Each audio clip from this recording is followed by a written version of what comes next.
তখন বাজতে যায় প্রায় সন্ধে 7টা। আর এই অবস্থায় 1 কাপ চা আর এরকম সিঙ্গারা নিমকি খেতে খেতে আমি আজকের ব্লগটা শুরু করলাম। আর আমার গলাটা কিন্তু আবার বসে গেছে, তাই তোমরা কিছু মনে করো না। আমি দুপুরেই ভেবে নিয়েছিলাম যে আজকে কিন্তু আমি করব পায়েস আর লুচি আর আলুর তরকারি। আমার এই 3টে ডিশ খুব খেতে ইচ্ছে করছিল, তাই ভাবলাম মাকে বলে কি হবে, একাই বানিয়ে নিই। তাই এখানে আমি একটা ব্লগ করলাম। ফার্স্টে দুধ ফুটতে বসিয়ে দিয়ে এইদিকে আমি চালের মধ্যে ঘি দিয়ে ওটাকে মাখিয়ে ভালো করে দুধের মধ্যে দিয়ে দিলাম ফুটতে। এবার দুধ ফুটে হবে পায়েস, কিন্তু পায়েসটা শেষে একদম জঘন্য খেতে হয়েছিল, সেটা তোমাদের সাথে আমি শেয়ার করলাম না।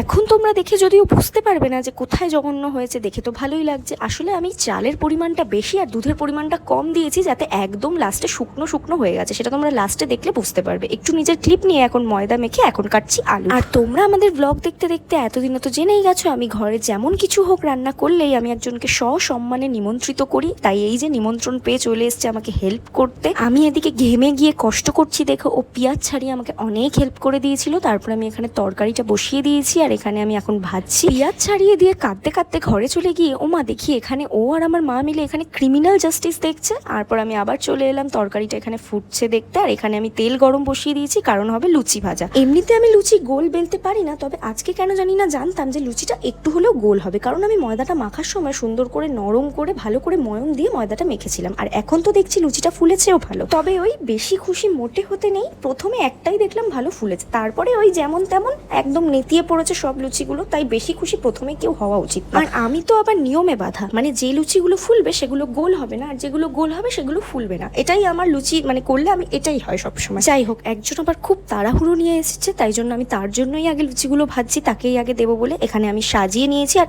এখন দেখো আমার পায়েসের ছিঁড়ি, তোমরা এখন বুঝবে যে পায়েসটা কতটা জঘন্য হয়েছে। কি কেমন লাগছে, কি বিচ্ছিরি হয়েছে না দেখতে? এটা খাবো না, খা অল্প একটু খা, এটা একটু জমে গেছে। খায় না, কেমন হয়েছে? তুই কোথায় যাচ্ছিস?